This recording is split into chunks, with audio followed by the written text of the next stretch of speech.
Aujourd'hui, je vais vous montrer le système exact qui m'a permis de construire mon personal branding, de scaler ma création de contenu sur LinkedIn et sur YouTube et de signer absolument tous mes clients uniquement avec du contenu organique. C'est également ce système qui m'a permis de construire une communauté de plus de 5000 abonnés à l'heure actuelle sur LinkedIn et YouTube.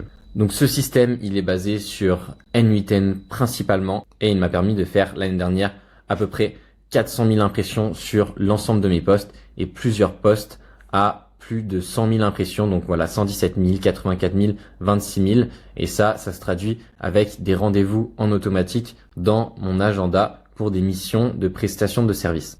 Et concernant YouTube, c'est le système qui m'a permis de faire plus de 60 000 vues sur toutes mes vidéos, donc une trentaine, et de monter une communauté à près de 1000 abonnés. Donc ce système, il est vraiment central à mon business. Il m'a permis d'automatiser toute ma création de contenu sur LinkedIn et sur YouTube. Vous l'avez compris. Mais avant de se plonger un petit peu dans la tech et de vous montrer exactement comment vous pouvez reproduire ce système chez vous, je vais vous montrer pourquoi il était important pour moi. Je vais vous le prouver de façon très très simple. Moi, j'ai deux sources d'acquisition sur mes clients en prestation de service, donc LinkedIn et YouTube.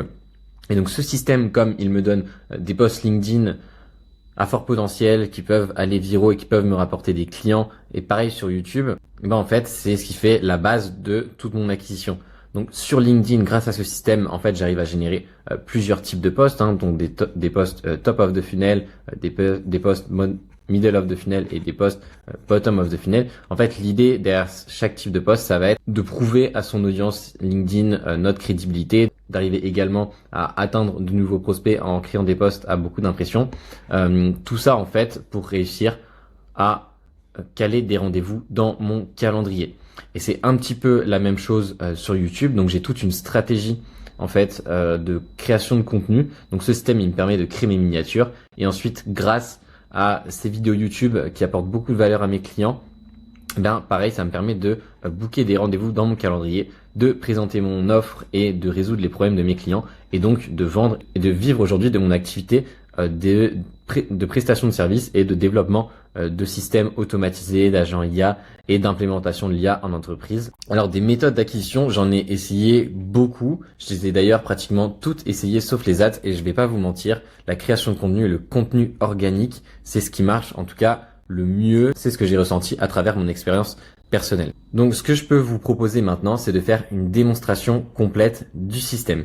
Alors concrètement, le système, donc l'interface est basée sur Airtable, mais ça peut également être tout à fait développé sur Notion, aucun problème là-dessus. Et donc, depuis une interface Airtable, donc qu'on a construit, on peut piloter un petit peu toute ma création de contenu. Alors, je vais tout de suite vous montrer comment ça marche avant de se plonger un petit peu plus dans la technique et dans les automatisations N8N. Donc, concrètement, ce système me permet de générer plusieurs types de posts LinkedIn. Alors, le premier que je vais vous montrer, c'est tout ce qui va être post autour des actualités de la tech. Pourquoi ce type de post? Déjà parce que c'est toujours bien de montrer à son audience qu'on est à jour au niveau des outils, au niveau des nouvelles sorties, etc.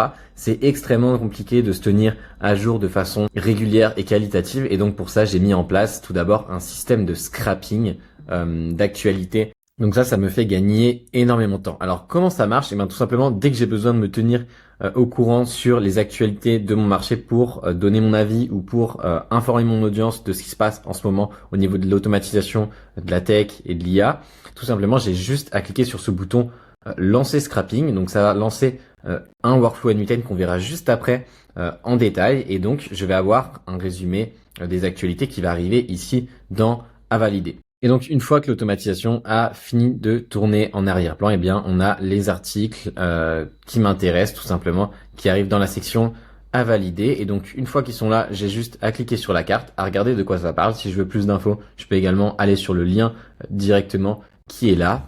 Et une fois que j'en ai sélectionné deux ou trois, j'ai juste à glisser déposer les cartes dans valider. S'il y en a qui m'intéressent pas, je les glisse dans jeter et elles vont disparaître. Je peux également décider d'en garder pour plus tard si jamais j'ai envie de parler de cet article un petit peu plus tard. Donc là pour la démo, j'en ai sélectionné trois qui m'intéressent. Et une fois que j'ai sélectionné ces articles et que je veux faire un post sur ces actualités, j'ai plus qu'à me rendre dans mon calendrier de contenu d'où je peux piloter absolument tous mes posts. J'ai plus qu'à ajouter un dossier juste ici. Hop, je vais cliquer dessus. Donc là, on se trouve dans la section Actu, donc un post sur les actualités. Je peux mettre la date de publication, voilà, que je vais mettre sur aujourd'hui. Le type de post, c'est une actualité. Et ici, je vais pouvoir, en fait, lier directement les entrées qui m'intéressent. Et donc, une fois que j'ai validé donc les articles qui m'intéressent, eh bien, j'ai plus qu'à appuyer sur générer le post. Là encore, une automatisation va se déclencher, donc une automatisation N8N. Les informations vont être envoyées ici à N8N et ensuite un post va arriver tout près juste ici. Et donc, après 1 ou 2 minutes, on a le post qui arrive directement ici dans l'onglet post. On a juste à modifier quelques éléments de mise en page, mais globalement, le post est très bien écrit. J'ai plus qu'à le publier ensuite dans ma communauté Skool parce que moi, c'est en fait quelque chose que je publie à cet endroit-là. Mais voilà, vous pouvez tout à fait après modifier le prompt, on le verra plus tard dans le workflow, pour l'adapter à des posts LinkedIn, des posts Instagram, etc. Moi, ici, c'est juste pour avoir en fait un récap de l'actualité, donc comme une mini newsletter en fait que je peux partager aux personnes qui me suivent directement. Donc ça, c'est le premier type de post. Maintenant, on va voir les autres. Donc, par exemple, j'ai exactement le même système pour les lead magnets. Donc, lead magnet, c'est clairement la même logique. Donc, pour les lead magnets, ce qui va se passer, c'est que quand on va choisir ici LinkedIn lead magnet dans le type de post, eh ben, on va avoir contexte, hook, phrase à incorporer et fin du post qui vont apparaître automatiquement. Et donc, vous aurez plus qu'à remplir ces sections. Il faut savoir une chose, c'est que en fait, quand on crée du contenu sur LinkedIn, il ne faut pas déléguer absolument toute la chaîne de création à l'IA, sinon vous aurez des résultats qui seront terribles. Plus vous mettrez en fait votre ADN déjà dans le post ou dans le bouillon du post, plus les résultats seront bons.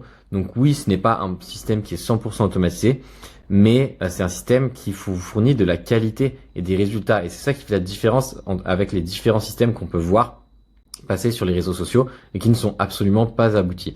Ici, c'est vraiment quelque chose que moi je m'en sers au quotidien et ça m'apporte vraiment des résultats, des clients, des missions, ça fait grossir une communauté, etc. Donc là, par exemple, voilà, j'ai pris le temps de remplir le contexte du post, donc je lui ai dit clairement ce que je voulais. Vous pouvez très bien utiliser aussi Whisper, par exemple, pour vous aider à écrire les posts. Mais voilà, par exemple, là, je dis, je veux créer un lead magnet sur mon système LinkedIn de création de contenu, etc.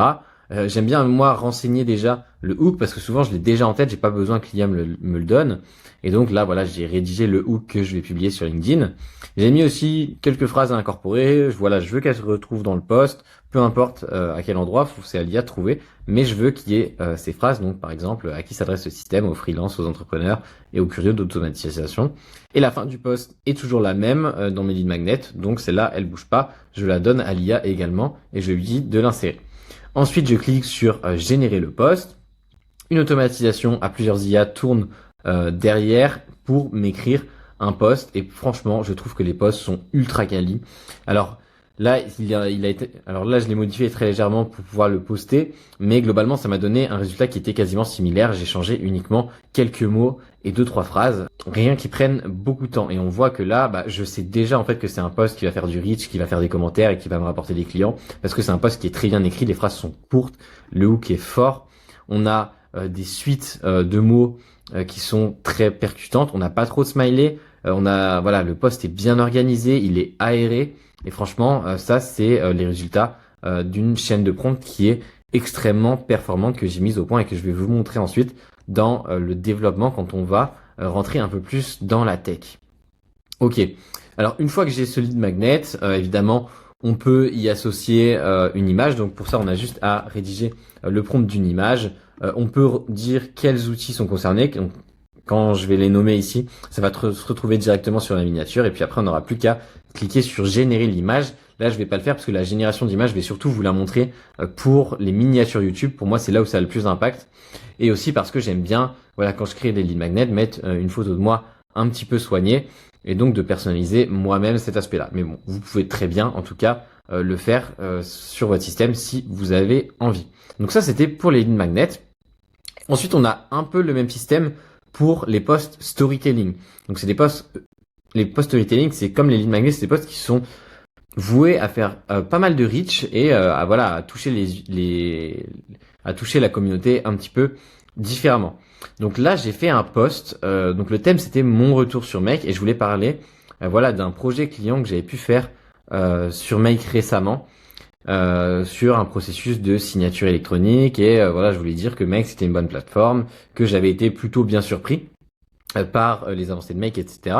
Et donc voilà, je raconte un peu tout ça de façon très humaine dans la partie contexte qui apparaît également automatiquement dès qu'on renseigne LinkedIn Storytelling. Donc je raconte un petit peu tout ça, voilà comment l'interface a eu un coup de neuf, etc. C'est très brouillon. Je décris vraiment ce qui me passe par la tête ici. Et ce qui est top, c'est que bah voilà, j'ai juste à renseigner, pareil, les phrases à incorporer. Là, j'en ai même pas mis le hook, parce que voilà, le hook, je l'avais également en tête, je l'ai souvent. Ensuite, j'ai juste à cliquer sur générer le post. Une nouvelle automatisation se lance en arrière-plan et donc me fournit un post prêt à être posté sur LinkedIn. Et ce post, bah, je l'ai posté la semaine dernière. Il a fait plus de 2500 impressions, une vingtaine de commentaires. Et voilà, c'est comme ça qu'on fait des posts qui marchent bien, qui touchent de l'audience, qui convertissent. Et franchement, ce système, il m'a encore une fois fourni un post ultra quali, prêt à être posté. Et ça, c'est assez bluffant avec ce système. Et c'est le résultat, en fait, voilà, d'une technologie ingénieuse que j'ai mise en place dans les workflows N8N que je vais vous montrer juste après. Donc pareil, ici, on peut également faire de la génération d'images directement dans le système. Il n'y a aucun problème avec ça. Mais comme je l'ai dit, je vais vous le montrer dans le post qui suit juste après. Alors, le post qui suit juste après, c'est les posts YouTube. Donc, c'est dès que je tourne une vidéo YouTube comme celle que je suis en train de tourner actuellement. Alors, quand j'ai envie d'automatiser la création de mes miniatures sur YouTube, ça fonctionne de la même façon, hein, tout le système fonctionne de la même façon. On a juste à renseigner la date de la publication, le type de post, donc ici ça va être YouTube, là ça met déjà un draft de comment je vais écrire la description de ma vidéo, donc j'aurai plus qu'à combler les trous, à mettre ensuite le détail de la timeline. Il y a déjà voilà mon lien N8N, mon lien pour récupérer le template, et ensuite on passe justement à la génération de la miniature. Et donc là, je vais rédiger un prompt donc pour cette miniature. Donc là, ce que j'ai fait, c'est que j'ai mis un prompt. Voilà, je lui ai dit, je tourne une vidéo sur un système de création de contenu basé sur Airtable et N8N qui m'a permis de construire une communauté de plus de 5000 membres sur LinkedIn et YouTube, qui m'a permis de signer des clients, blablabla. Je remets aussi les outils concernés. Vous allez voir pourquoi c'est important. Et je mets une photo de moi que je souhaite voir apparaître sur la miniature. Je vais également mettre un screen system. Donc le screen system, c'est en fait les screenshots de mon système sur N8N. Et une fois que c'est fait, j'ai plus qu'à appuyer sur générer l'image. Et donc la miniature va commencer à se générer dans une automatisation en arrière-plan et elle va apparaître juste ici dans Images. Et donc on a eu effectivement la première miniature qui est arrivée, donc qui est ici. Donc si on regarde un petit peu plus près, on voit que c'est déjà une très bonne base, mais qu'il y a certains détails que j'aimerais corriger. Par exemple, le logo N8N qui a été mal traduit. Les angles également, j'aimerais qu'ils soient un petit peu plus arrondis. Et j'aimerais ajouter certains détails, notamment en arrière-plan, etc. Donc pour ce faire, ce que j'ai fait, c'est que j'ai joint l'image du logo N8N en feedback, en image feedback. On peut en charger plusieurs. Et dans la case feedback minia, donc pour feedback miniature, tout simplement, j'ai ajouté un petit plan sur ce que je souhaiterais modifier à la miniature qui a été générée pour la première fois. Et donc je lui ai dit voilà, remplace le logo N8N, arrondis les angles et ajoute des petits détails sur voilà les réseaux sociaux pour que la miniature de la vidéo soit plus attrayante pour YouTube. Et donc, ce qui se passe, c'est qu'après quelques itérations, donc toujours pilotées depuis l'interface, eh bien, on arrive à une miniature YouTube que je trouve honnêtement ultra quali et que je vais donc utiliser pour ma prochaine vidéo. Et je vous dis la vérité, depuis que j'utilise ce système pour générer des miniatures YouTube, j'ai un meilleur taux de clic sur mes vidéos, plus d'abonnés par vidéo et plus de vues également par vidéo.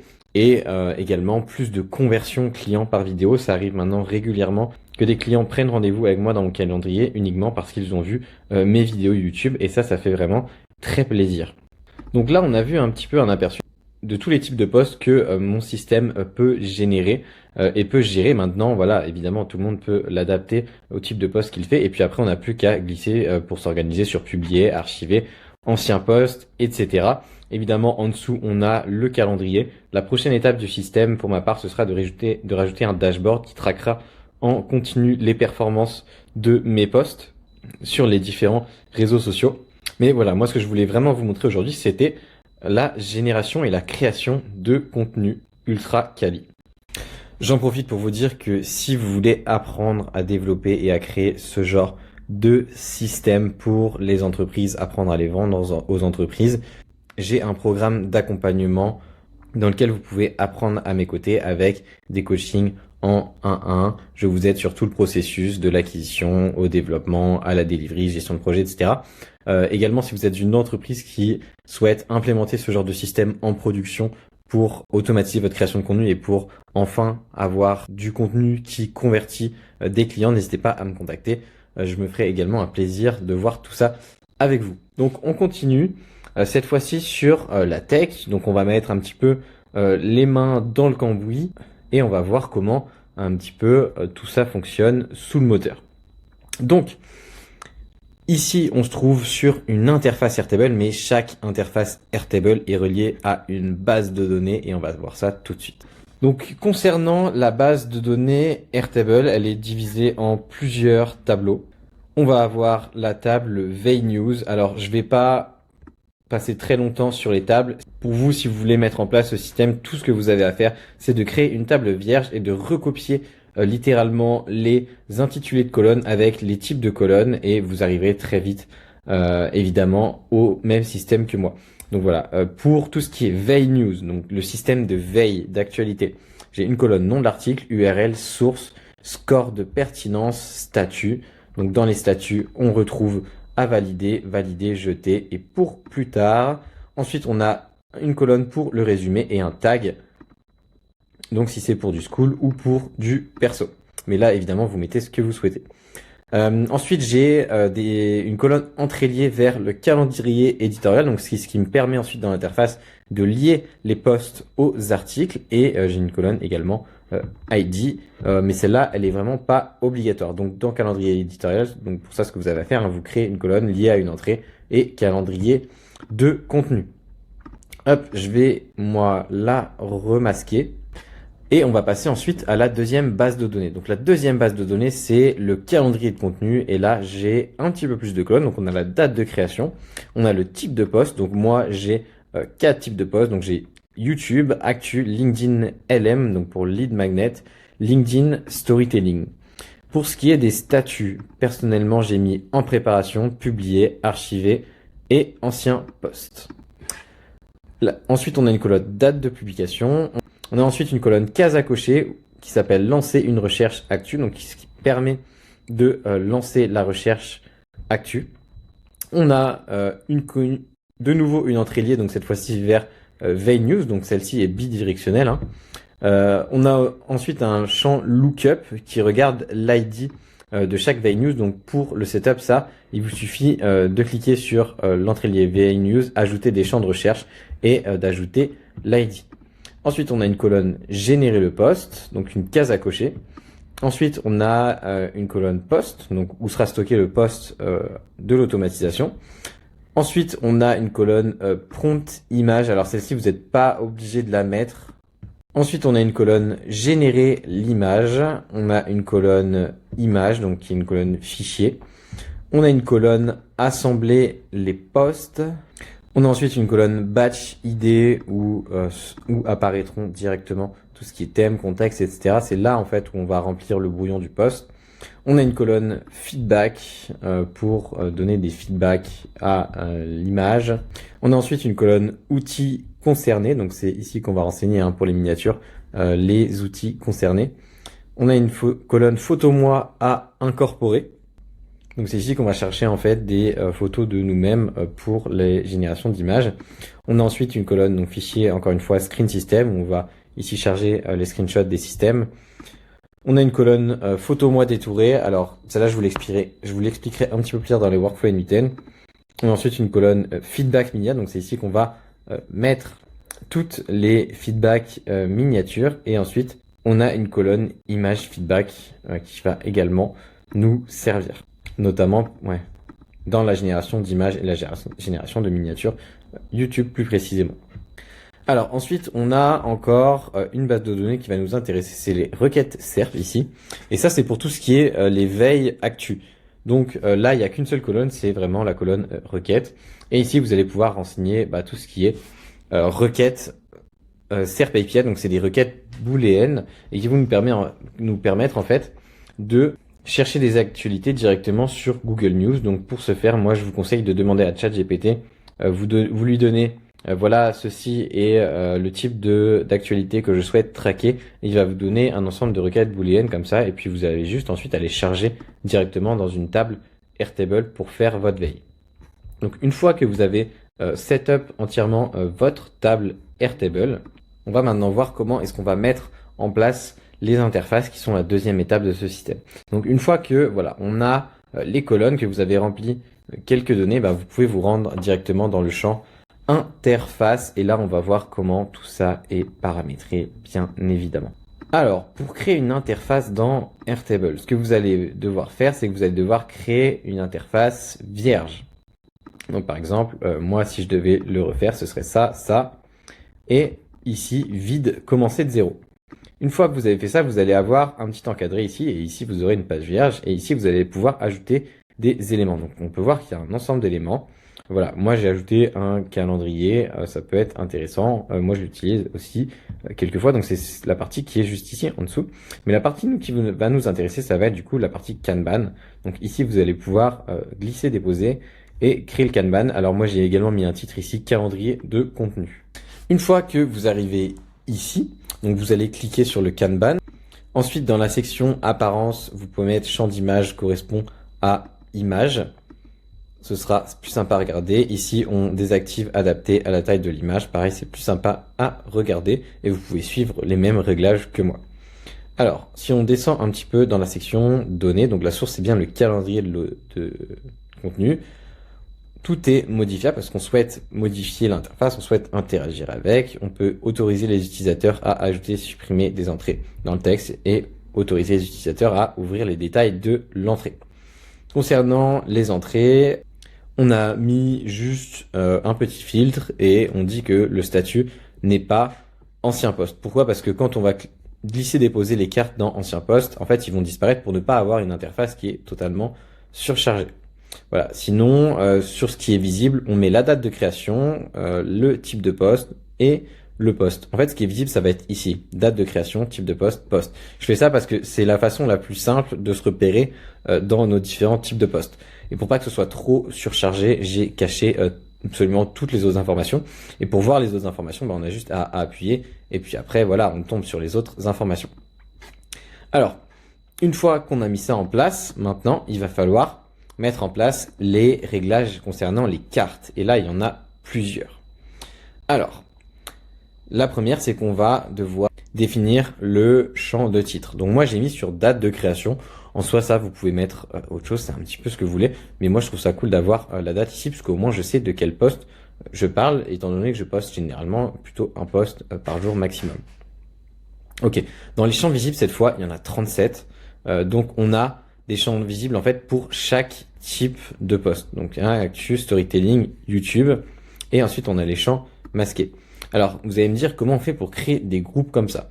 En fait, ça se trouve ici, dans groupe pouvant être réduit.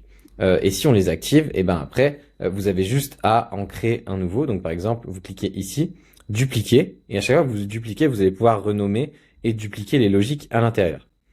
Donc, pour le premier que moi j'ai appelé LinkedIn LM, donc on voit qu'ici il s'appelle LinkedIn LM, il y a 9 champs visibles, donc c'est ces 9 là, donc date de publication, type de poste, batch ID, générer poste, compte image, etc. Et en fait, pour chaque groupe, ensuite, on va avoir certains champs visibles, évidemment.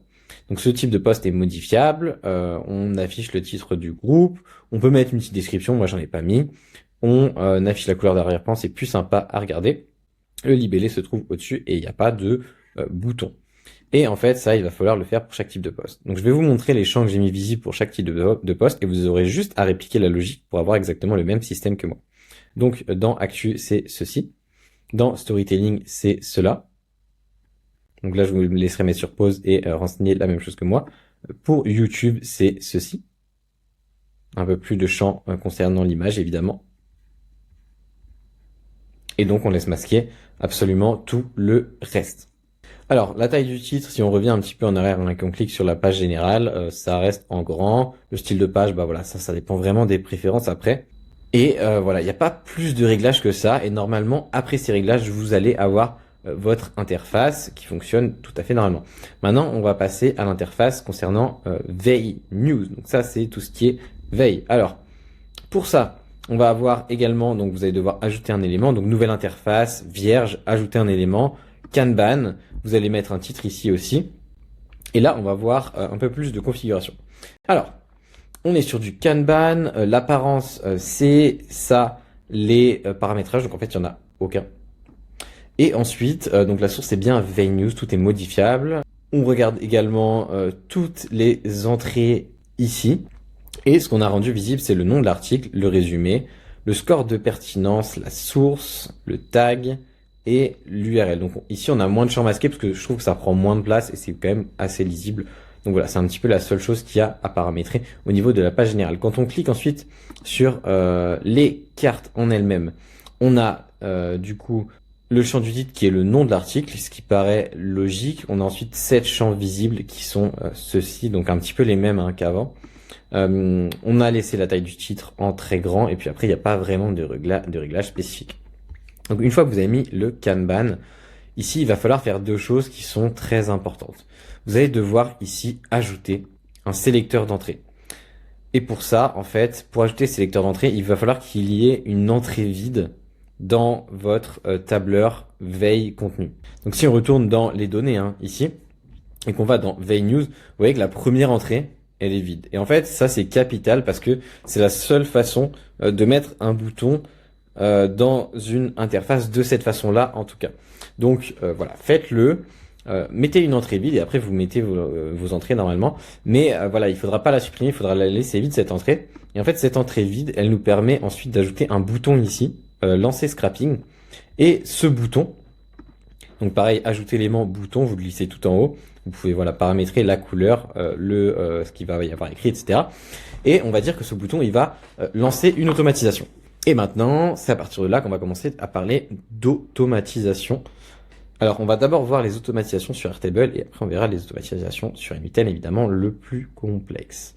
Alors, donc une fois qu'on a paramétré un peu toute cette interface, il va falloir, donc pour finir de paramétrer le bouton, commencer à faire des automatisations.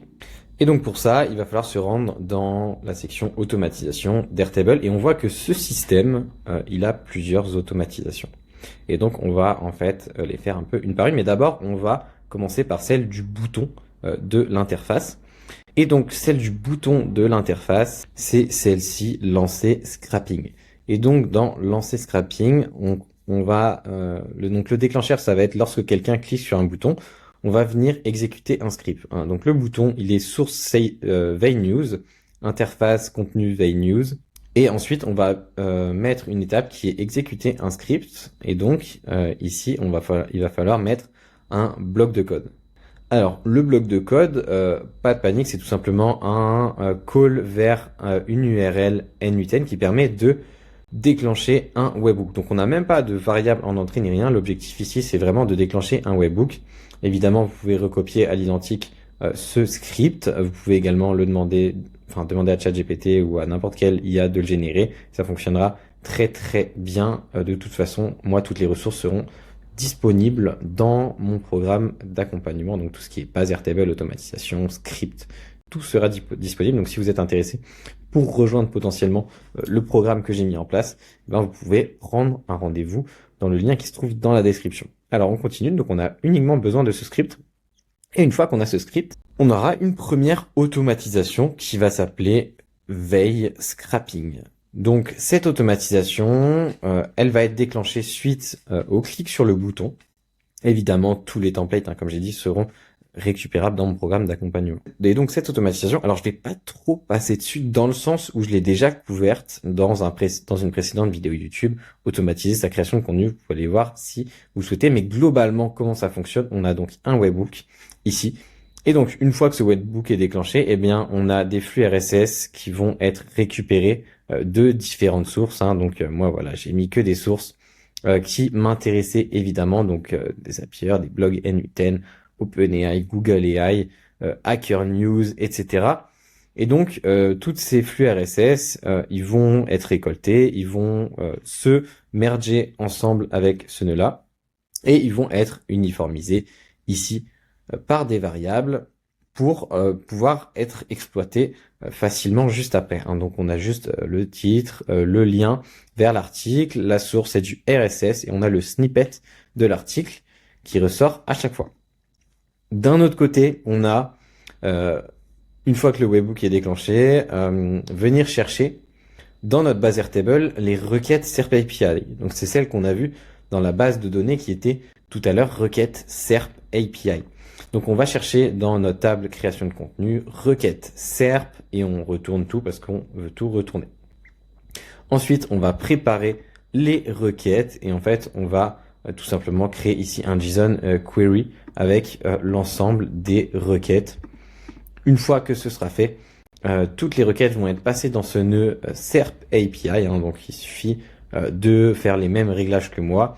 Le pays, c'est bien la France, le langage également. On veut des articles qui datent maximum d'il y a 2 semaines et on veut que ce soit on veut que les recherches soient faites sur Google News. Hein. Donc pour connecter évidemment votre compte Airtable, vous pouvez le faire en fait en ici Authentication tout. Il vous suffit de renseigner le client ID et le client secret que vous pouvez trouver dans votre compte Airtable. Vous pouvez demander à l'IA de vous aider à faire les connexions si vous avez des difficultés. Elle saura très bien vous guider, évidemment. Alors ensuite, c'est un peu pareil hein, pour le compte SERP. Voilà, vous mettez votre clé API et le tout est connecté. Ensuite, on a un autre code ici de quelques lignes qui va nous permettre en fait de packer tous les items d'entrée et de fusionner en fait tous les articles en une seule liste. Et donc le but c'est de créer un item pour chaque objet de la liste prêt pour le nœud suivant. Et en fait on met les objets à la suite pour que tous les articles donc qui viennent soit de SERP ici, soit des flux RSS ici, se fusionnent à cet endroit-là, donc dans le nœud merge, hein, tout simplement append to, et passent dans le filtre IA qu'on a préparé pour l'occasion.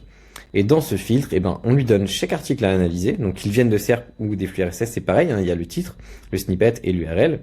Et voilà, on lui donne un maxi prompt qui lui dit, bah voilà, toi, t'es un expert dans la veille stratégique, rapide, binaire. Ta mission est de décider si un article est pertinent pour une audience d'experts et de passionnés de l'automatisation, donc qui est ma communauté. Et donc voilà, on va lui donner un prompt, évidemment, qui sera récupérable dans ma communauté. Mais en gros, voilà, on lui dit les contraintes, les critères que l'on souhaite, qu'est-ce qui nous intéresse dans l'article qu'on va récupérer. Donc, je vous invite évidemment potentiellement à recopier ce prompt ou à créer le vôtre, hein, parce que évidemment, vous allez devoir appliquer votre prompt pour que ce soit pertinent. Et donc, on va lui donner à la fin une mission. On va lui dire analyse le titre et le snippet de l'article en te basant sur tous les critères qu'on t'a donnés juste avant et réponds uniquement par l'un des 2 mots suivants, garder, jeter. Et en fait, ça va nous permettre de faire un filtre parce que il faut se dire que quand on va lancer le scrapping, il va y avoir 500 articles qui vont débarquer dans le workflow. Et sur ces 500 articles, on ne veut pas les analyser, en fait, les comparer, les 500 articles, parce que sinon ça prendra trop d'appels API, trop de mémoire, ça coûtera trop cher, ce sera trop lent. Et donc pour ça, on va faire un pré-filtre. Donc c'est l'objet de ce nœud. Et ce pré-filtre, ce qu'il va devoir faire, c'est justement identifier les articles qui vont vraiment pas nous intéresser pour ne garder que ceux qui peuvent potentiellement nous intéresser. Donc voilà. Étant donné qu'il y a beaucoup d'articles, ce qu'on va devoir faire, c'est un batch processing. Ici, j'ai mis le batch. Donc, le batch processing, en fait, c'est quand on va dire au nœud IA, tu vas pas processer tous les articles, donc les 500 articles d'un seul coup. Ce que tu vas faire, c'est que tu vas en prendre 30. Tu vas les traiter et après tu vas attendre 5000 ici millisecondes. Pourquoi? Parce que si on fait trop de call API d'un coup, le workflow il va planter, pour sûr. Et donc pour éviter ça, on fait des batchs, donc voilà, de 30, de 50, vous pouvez tester un petit peu selon la puissance que vous avez et aussi les limites hein, des LLM, etc. Mais bon, voilà, moi j'ai trouvé un réglage qui marche bien, c'est batch 30 et le délai de 5000 millisecondes. À ça, on ajoute évidemment un modèle de langage. Hein. Donc moi j'ai mis 4.1 mini qui fait très bien l'affaire pour cette tâche avec une température de 0,5 pour qu'il suive les règles mais qu'il ait quand même voilà une certaine liberté de penser. On a évidemment un structure output parser qui est attaché à ce nœud, donc qui dit exactement à l'IA comment elle doit renvoyer les données pour chaque article. On a également activé l'autofix format hein, évidemment pour le relier à un nœud LLM et qu'on n'ait aucun problème de sortie à chaque fois. Derrière ça, en fait, chaque article ici, ils vont être tournés avec un petit tag compte garder ou jeter. Et donc, tous les articles arrivent ici. Donc, si le nœud, il va faire quoi? Il va attendre que tous les articles arrivent. Il va filtrer pour ne garder uniquement les articles qui ont le tag gardé. Et en fait, il va prendre tous les articles et il va cette fois les paquer dans un seul item qui contient le tableau complet en fait des articles gardés. Donc là, on passe des articles traités un par un à tous les articles traités ensemble pour les donner à en fait un nœud filtre ici qui aura cette fois-ci pour objectif de prendre tous les articles et de les comparer entre eux-mêmes et de garder uniquement par exemple les 10 articles les plus intéressants.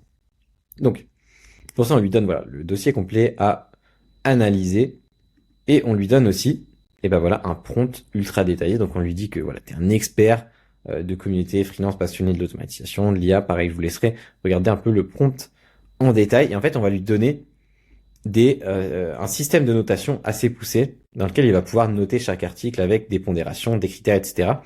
pour que vraiment chaque article ressorte de ce nœud avec une note. Et en fait, qu'on garde par exemple tous ceux qui sont au-dessus de 7 sur 10 ou au-dessus de 8 sur 10 ou au-dessus de 9 sur 10. Enfin voilà, vous avez compris.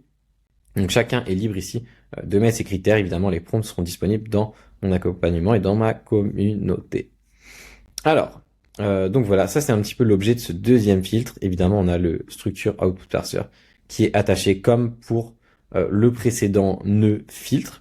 Donc avec voilà le formatage de la sortie, comment l'IA doit écrire les données en sortie. C'est vraiment ultra important, ces output parsers, il faut absolument les mettre dans tous vos workflows NVIDIA, sinon vous allez avoir plein de workflows qui vont planter juste parce que l'IA ne sait pas correctement formater les données en sortie. Et là, c'est vraiment fait pour ça. On active toujours le autofix format, très important, et on le relie au nœud LLM. Alors pour ceux qui se demandent ici, j'ai mis un nœud Gemini 3 Flash Preview. C'est tout simplement le modèle le plus rapide et le plus cost-effectif de Gemini à l'heure actuelle avec une température de 0,4 pour qu'il suive quand même mes indications. Alors une fois qu'on va avoir en fait la liste de tous les articles d'items qui vont ressortir de ce deuxième filtre, et ben cette fois il va falloir itérer dessus. Donc on avait une grande liste où les items étaient traités un par un, ensuite on les pack pour que ce soit traité dans un seul filtre, et quand ça sort de ce filtre, et ben on veut charger dans notre base Airtable les articles qui ont été sélectionnés, donc les grands élus un par un, et pour ça il faut pas une grande liste, il faut que chaque article revienne un par un, et donc pour ça on utilise un split out, on met donc output.article ici, et ensuite on va mettre un nœud Airtable, ça peut être un Notion, hein, les deux systèmes peuvent se faire sur les deux plateformes. Create record, et là on va mettre donc dans notre table VNews, et on va tout simplement mapper les données des articles, donc le titre, l'URL, la source, le score de pertinence, le résumé, le statut et le tag. Et une fois qu'on a fait ça, vous pouvez le mettre ou non, mais moi j'ai mis un petit message sur Slack, vous pouvez mettre un email hein, également, qui dit voilà, le scrapping est terminé, tu peux aller regarder dans ta base Airtable tous les articles qui ont été scrappés. Donc ça c'est un système qui est ultra fiable, vraiment très intéressant, ça marche, à chaque fois ça bug jamais, c'est top. Franchement, pour tout ce qui est scrapping, c'est vraiment génial. Vous pouvez ajouter autant de flux RSS que vous le souhaitez. Pareil pour les requêtes SERP, évidemment dans la limite des possibilités. Mais ensuite, ce système à deux filtrations, il est vraiment très intéressant parce qu'on va vraiment mettre un mur ici sur tous les articles qui de toute façon ne nous intéressent pas pour ne pouvoir se concentrer que sur l'analyse des articles les plus intéressants. Et ça, c'est vraiment ultra puissant, hein, que ce soit pour une entreprise ou si vous êtes très présent sur les réseaux, bah c'est vraiment top comme genre de système pour faire de la veille, pour faire des posts, de la création de contenu. Et c'est pour ça qu'il se trouve dans cette vidéo, évidemment.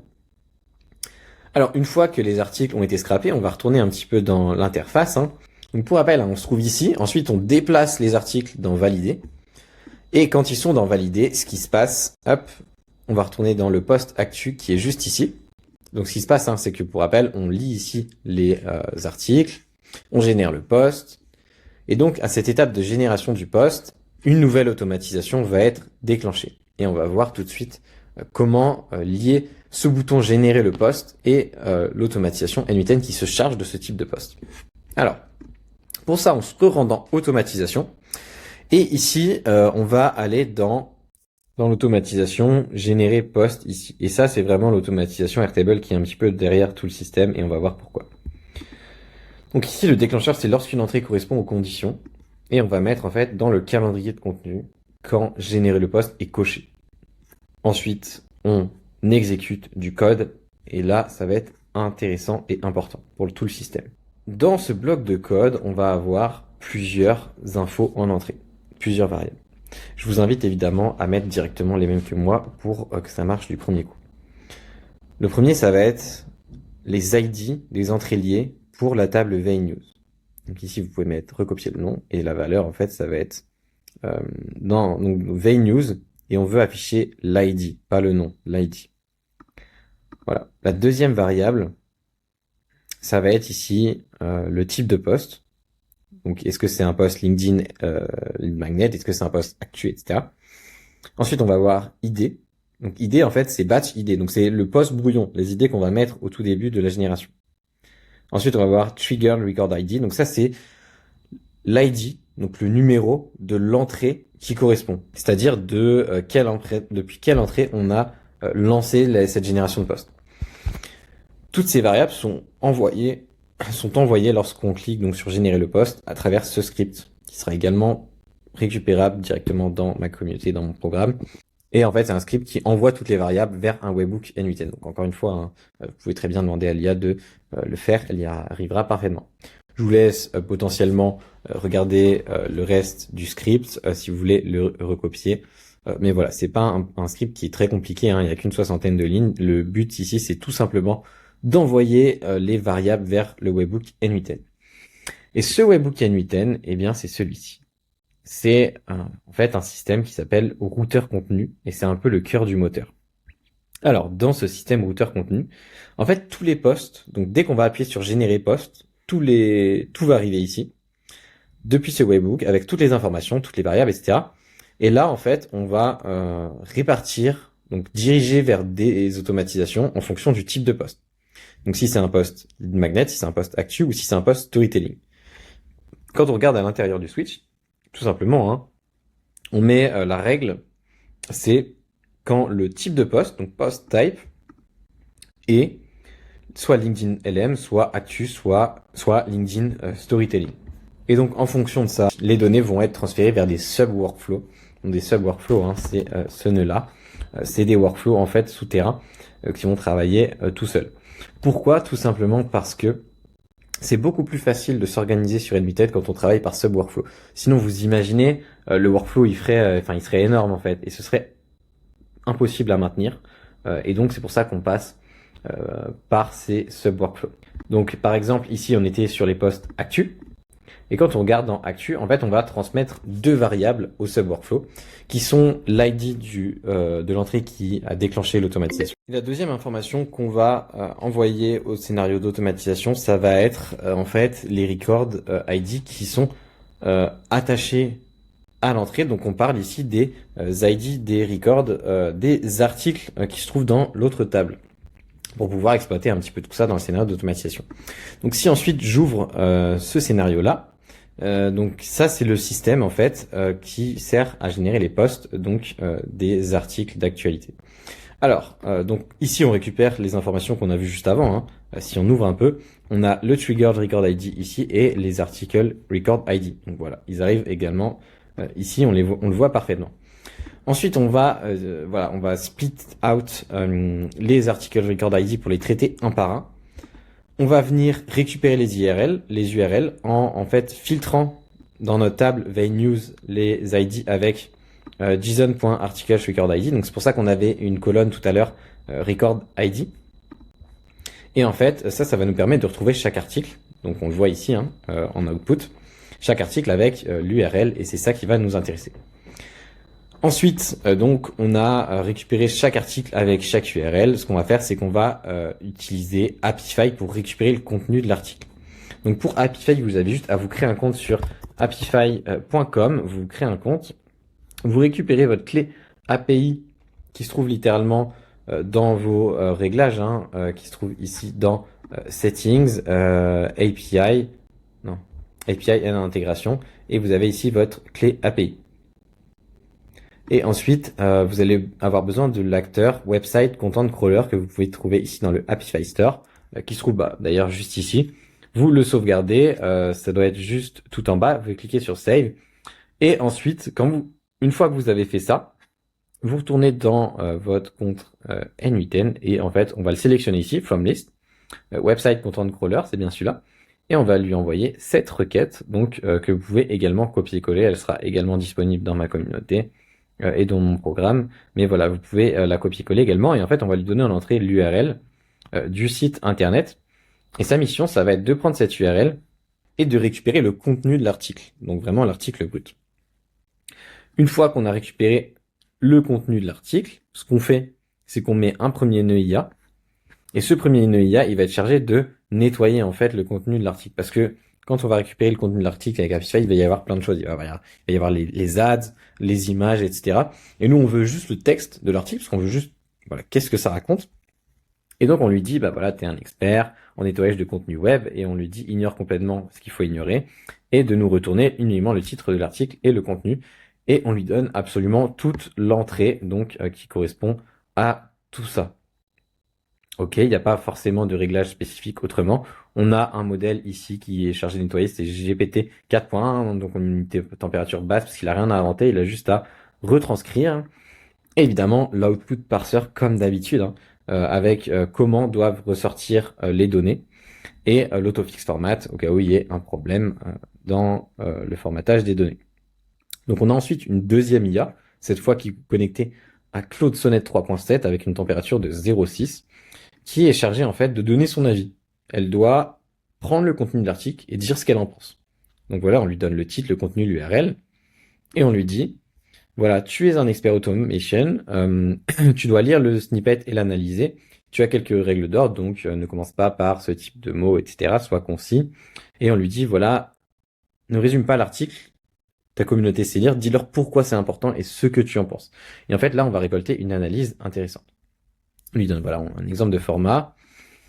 Et ensuite, on a toujours l'output parser qui lui dit bah voilà, faut que tu rendes les données de cette façon. On a un code qui va en fait récupérer, comme on a vu pour le scrapping, les trois items qui arrivent en entrée pour le paquer en un item, pour qu'ensuite le post soit assemblé de façon cohérente. Voilà, le code très simple, vous pouvez tout simplement le récupérer ou le copier-coller juste depuis votre écran. Et ensuite, on a assemblé le post final. Et pour ça, on lui a connecté un Claude Sonnet 3.7 comme le précédent, température 0,4. Et donc, on a un prompt d'utilisateur où on va lui donner tout simplement qu'est-ce qu'il doit rendre. Et on lui donne voilà les analyses qui ont été réalisées en amont. Et ensuite, on va lui donner également un prompt. Ici, on lui dit tu es le rédacteur d'une communauté school, etc. La mission, les consignes de rédaction. Donc là, c'est à vous de changer selon ce que vous souhaitez publier pour votre communauté. Le format de sortie, évidemment. Et une fois que tout ça c'est fait, on a l'output parser qui nous permet, ici qui est très simple, using JSON schema, et qui nous permet d'assurer en fait la sortie de l'IA. Encore une fois, donc un très important, c'est node output parser. Ensuite, ce node edit variable, il nous permet de récupérer donc le corps de l'article et on va ensuite le charger évidemment dans la base Airtable, donc dans la base calendrier de contenu. On utilise l'ID pour matcher et pour charger dans la bonne colonne et ensuite voilà, on mappe les variables suivantes, c'est-à-dire les ID ici, le post qui va être chargé dans la bonne ligne parce qu'on a bien mappé l'ID et c'est parfait. Ensuite on a juste activé l'automatisation. Et notre post arrivera à l'endroit du post qui est juste ici. Donc voilà, maintenant on a automatisé déjà un type de post, c'est le post actu.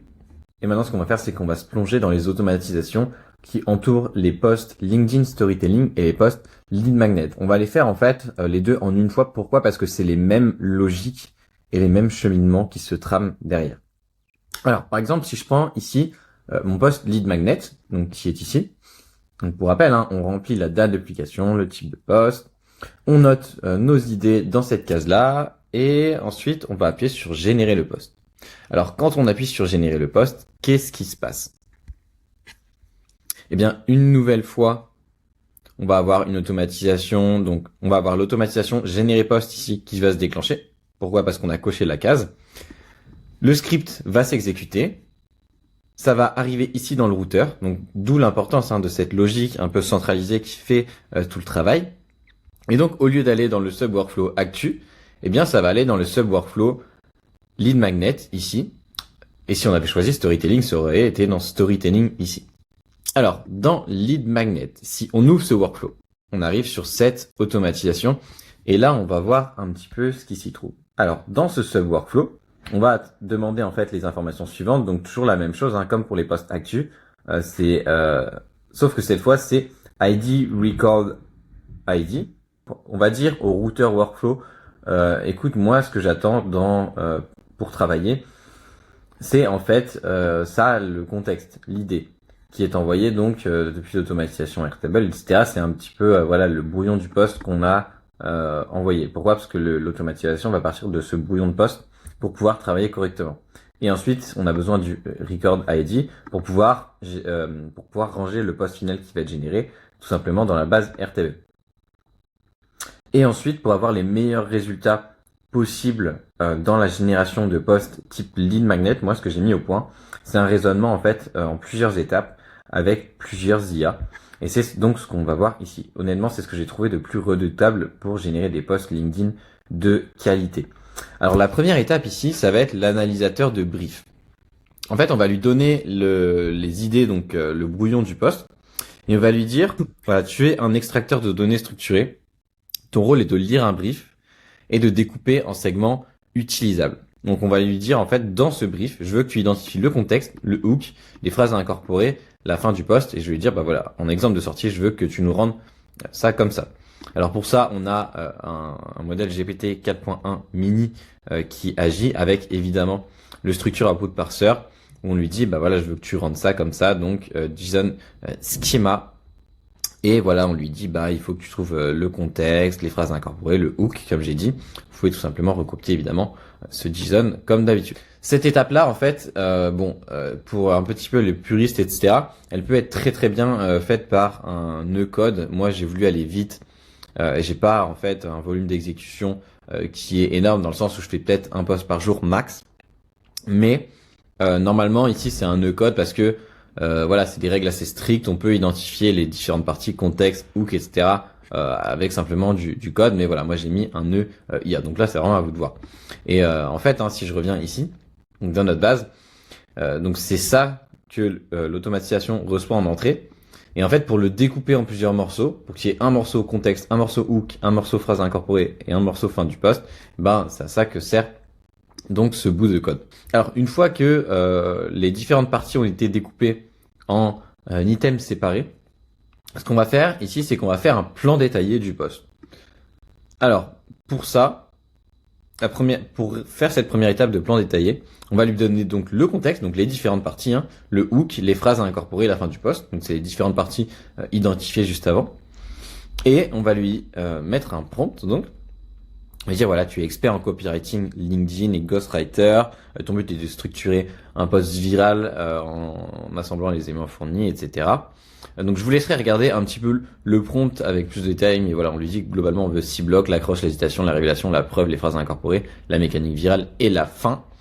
Mais voilà, après vous, c'est vraiment à vous de modifier en fait selon ce que vous attendez, les posts que vous avez l'habitude d'écrire, ce que vous avez, ce qui marche pour vous, etc.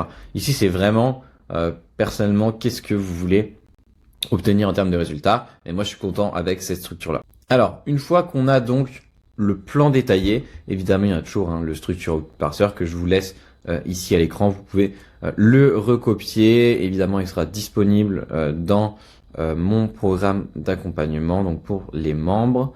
Mais voilà, il est juste ici. De toute façon, vous pouvez demander également à l'IA de vous aider sur la génération. Alors ensuite, ce qu'on va faire, c'est qu'on va mettre une deuxième étape ici. Alors oui, j'ai pas précisé, mais pour le plan détaillé, on utilise Claude Sonnet, donc 3.7 avec une température de 0,6. C'est les meilleurs paramètres que j'ai trouvé pour faire le plan le plus précis. D'ailleurs, cette partie cette automatisation pour générer des lead magnets viraux, elle fonctionne avec deux IA. Donc il y a une partie, donc la plupart des parties avec Anthropic. Les structures output parser, j'ai mis OpenAI parce que de toute façon ça a pas d'importance, mais Anthropic, il faut savoir que c'est le meilleur modèle pour générer du contenu pour les réseaux sociaux. C'est l'IA qui a les meilleures capacités de copywriting et donc qui vous fournira les meilleurs résultats. La seule étape, et c'est l'étape qu'on va voir maintenant, qui n'utilise pas Claude, c'est l'étape challenger le plan. Et celle-ci est réalisée par Grok, donc l'IA d'Elon Musk. Pourquoi? Parce que c'est une IA débridée qui n'a pas de barrière et c'est justement ce qui va nous intéresser dans cette étape. Alors, on lui donne un user prompt où on lui file en fait en entrée le hook original, les phrases originales donc qui viennent de l'input du début, la fin originale qui viennent de l'input de début et le plan généré par l'IA à l'étape d'avant. Et on lui donne une instruction, on lui dit compare les deux, vérifie l'intégrité des éléments sacrés, analyse la qualité de la rédaction et du corps. Pourquoi? Parce qu'en fait le hook, les phrases à incorporer et la fin, dans mon brief, c'est des choses qui changent pas. Donc en fait ici on va vérifier que le plan il n'a pas modifié ces étapes-là. Et ensuite, évidemment, on lui dit ici en système prompt, tu es un ghostwriter LinkedIn sans pitié. Ton unique obsession, le taux de commentaires. Tu es un expert qui détecte le chat GPT style à des kilomètres. Et en fait, déjà, on va lui demander de vérifier l'intégrité. Donc, est-ce que le brief que j'ai fait a été respecté dans le sens où est-ce que les phrases ont bien été réincorporées dans le plan? On va lui demander d'analyser le plan, donc avec un style direct, sarcastique, langue de bois, etc. Et on lui dit tu dois être sans pitié. Tu dois dire en fait s'il y a une partie qui est trop molle, qui est pas ouf, etc. Voilà, on lui dit utilise des expressions comme c'est une insulte à ton audience, remballe ta sauce, respecte les originaux, bordel. Et en fait l'idée derrière ça va être d'avoir en fait une critique assez violente du plan du post que Claude pourra ensuite réadapter en fait réécrivant le post. Donc on a évidemment un structure output parser qui est derrière, donc pareil je vous laisse le regarder tranquillement et puis potentiellement le remettre également dans votre structure output parser. Hop. Et ici donc XCI le modèle c'est Grok 3 et on a une température de 0,8 parce qu'on veut en fait qu'il soit vraiment créatif et vraiment violent avec nous. Et ensuite, une fois qu'on a le plan en fait qui a été révisé, qui a été critiqué, et ben on va faire une V2 du plan qui va être donc plus lisse, mieux écrite, etc. Qui va prendre en compte en fait les feedbacks de Grok. Et donc pour ça, on a encore une fois un user prompt où en fait on lui dit voici le hook, les phrases à incorporer absolument, la fin à laisser. On a également le plan brouillon V1 et on a la critique de Grok. Donc en fait on lui donne à peu près toutes les étapes précédentes et on va lui donner un second prompt, donc en système. On lui dit tu es l'architecte de contenu, ton but est de construire la structure finale du post en synthétisant le premier jet et la critique brutale. Donc en fait on lui dit combine les deux pour obtenir un résultat final. On lui dit qu'il y a des éléments sacrés, comme on a dit, donc le hook, les phrases incorporées et la fin. Et on lui dit en fait utilise les retours de Grok pour renforcer l'agitation et la solution. Si Grok dit que c'est mou, durcit le ton, etc. Blablabla. En gros, on lui dit prends en compte les feedbacks de Grok. Et ensuite, on lui dit d'incorporer certains éléments de style qui marchent bien dans les posts, comme des listes toujours de 3 points, avec soit des flèches, soit des touches comme ça. Instruction pour les blocs. On lui dit doit contenir le hook original, doit être percutant, doit inclure les phrases à incorporer, doit contenir la clôture complète exacte. Donc pour ça, on a du coup toujours Claude, modèle Sonnet 3.7 qui est très très bien pour la rédaction de post. Et on a une température de 0,3. Pourquoi on a une température moins élevée ici? Parce qu'on veut que Claude soit en fait assez proche des instructions qu'on lui donne. Évidemment, on a toujours le classique structure output parser avec du coup tous les éléments dont on a besoin pour l'état final et ça c'est vraiment ce qui va dire à l'IA en fait il faut que tu structures ton output de cette façon. Et ensuite on a donc l'étape finale qui est la rédaction finale du post où ici on a le plan détaillé où ici en fait on lui donne le plan structuré final, donc ce qu'on a fait à l'étape d'avant, et le contexte original, c'est-à-dire le brief initial qu'on avait fait. On lui dit rédige le post final. Et en système prompt, on lui dit tu es le magicien de l'automatisation, les lois fondamentales de la rédaction, On lui dit toujours qu'il y a les éléments sacrés, on lui dit qu'il faut faire des listes de 3 avec soit des flèches, soit des touches, soit des petits validations vertes. On lui dit qu'il y a voilà le rythme et le style, donc sec, haché, etc. Tout ça pour qu'il génère en fait un lead magnet qui soit très efficace et qui va partir viral. En modèle, on a toujours 3.7, cette fois avec une température de 0.6 et dans le structure au tout partir, on a quelque chose de très simple parce que là, on veut juste en fait le post final tout simplement. On n'a pas besoin de différents éléments.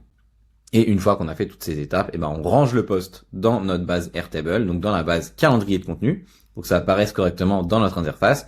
On a l'ID qu'on a eu au tout début du workflow, qui nous a été transmis au tout début du workflow par le nœud sub-workflow. Et ensuite, en fait, on a tout simplement le post qui a été généré lors de la dernière étape qu'on va charger dans la case post.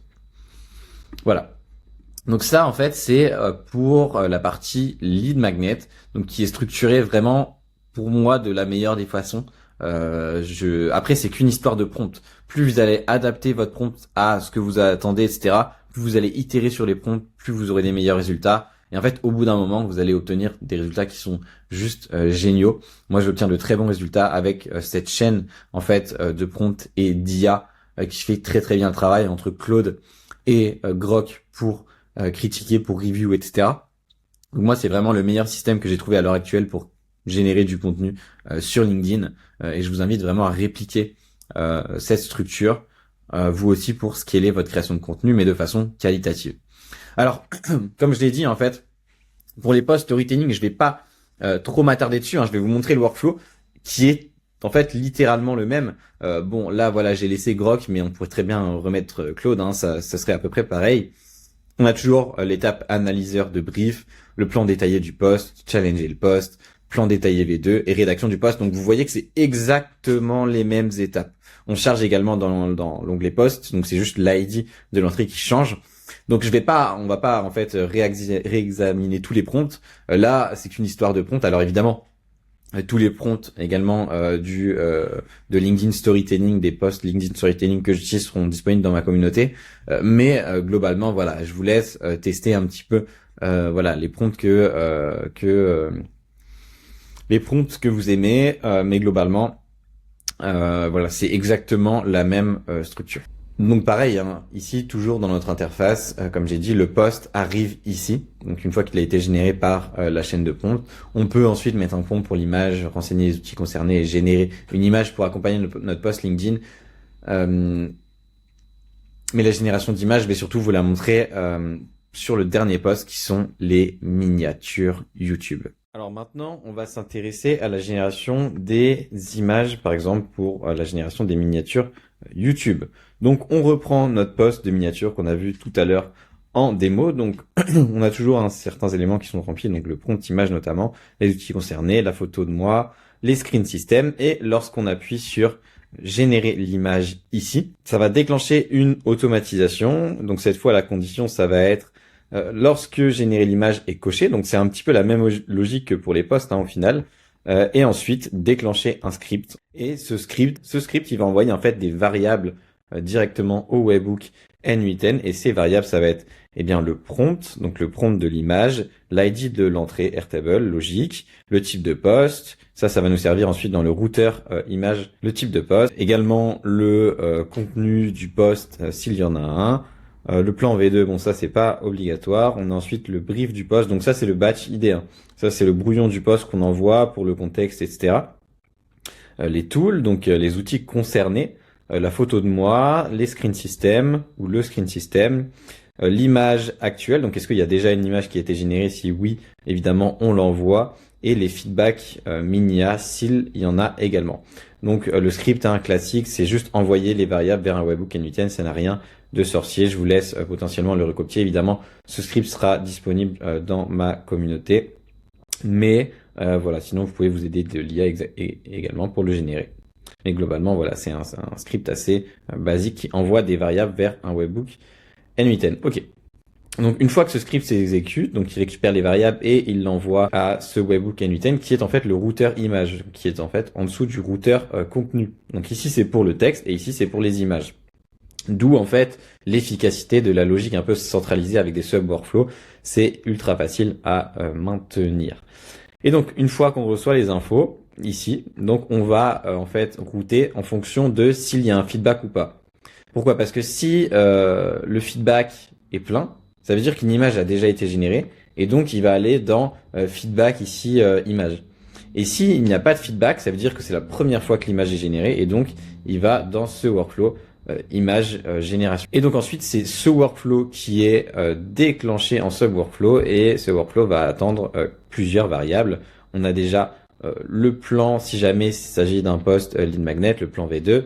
On a ensuite le record ID, donc ici c'est évidemment l'ID de l'entrée Airtable, le prompt de l'image. On a ensuite le type de post.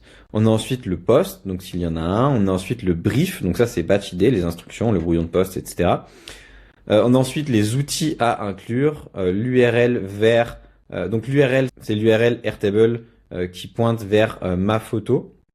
Et ensuite on a URL system, donc ça c'est toutes les URL qui pointent vers les screen system. Donc une fois qu'on reçoit tout ça, en fait on va router ici. Alors pour le moment, moi j'ai mis uniquement deux chemins. Si c'est une miniature YouTube, c'est cette partie qui s'active. Et si c'est une image classique, c'est cette partie.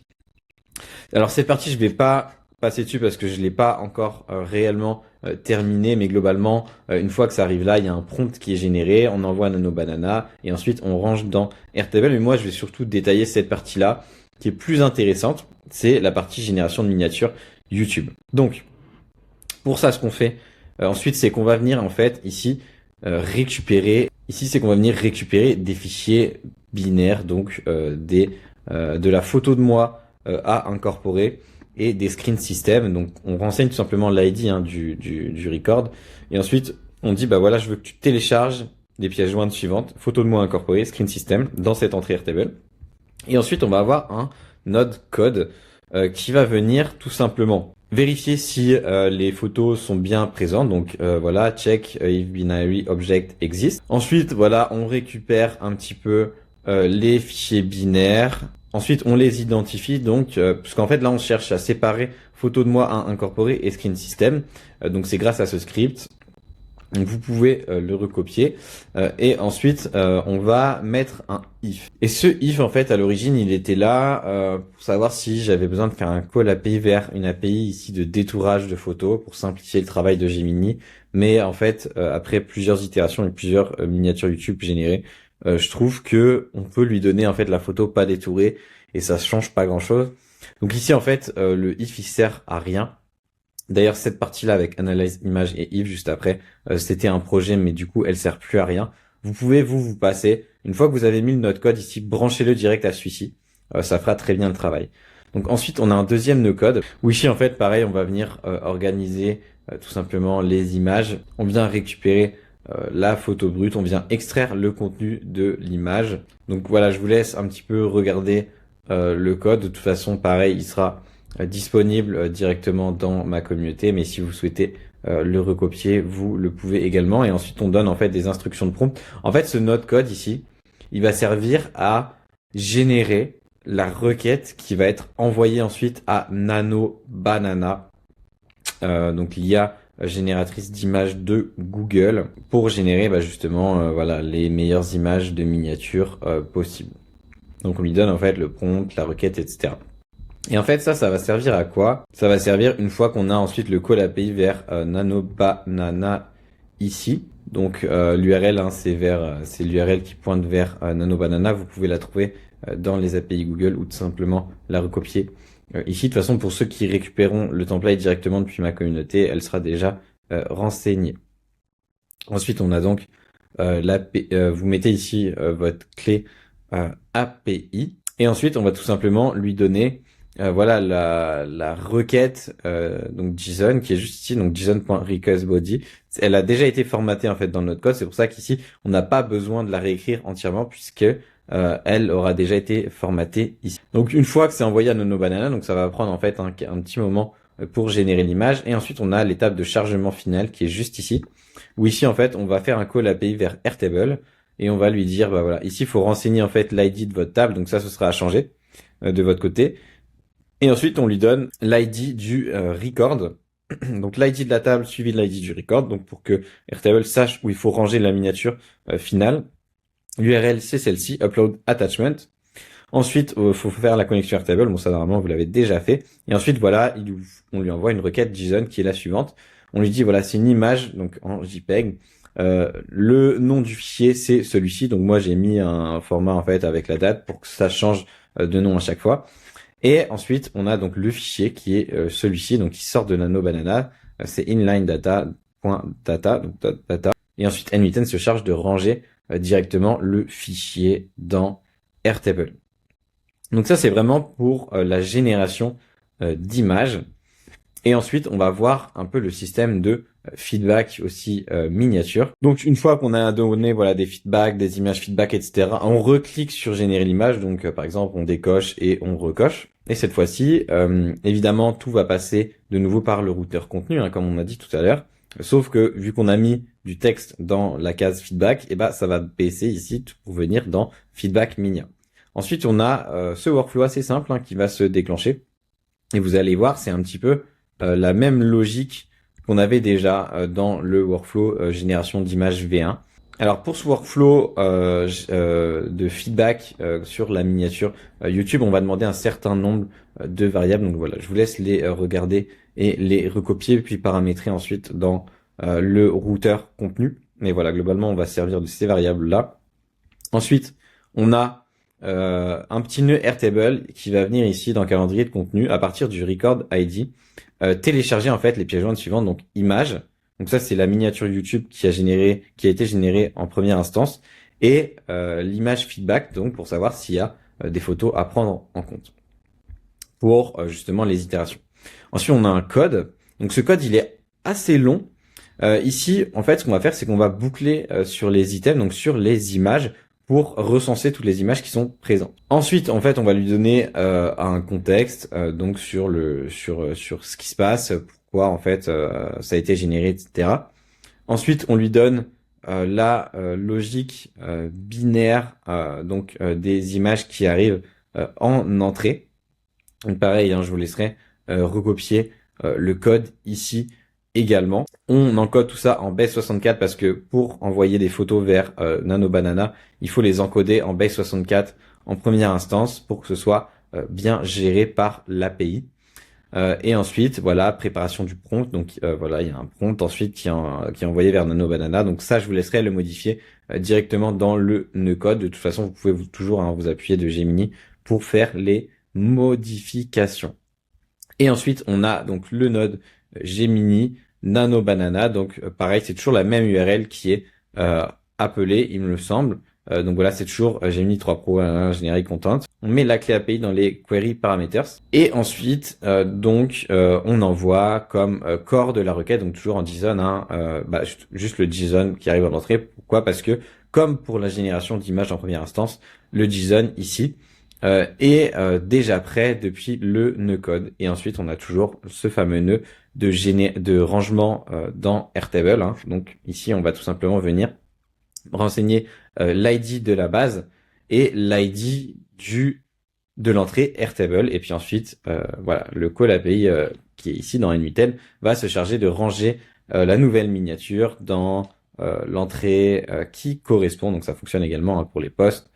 LinkedIn Storytelling, LinkedIn Lead Magnet, si vous les mettez en place et si vous faites de la génération de photos avec. Et maintenant qu'on a vu les posts de miniature YouTube, en fait, on a vu un petit peu tous les posts de ce système.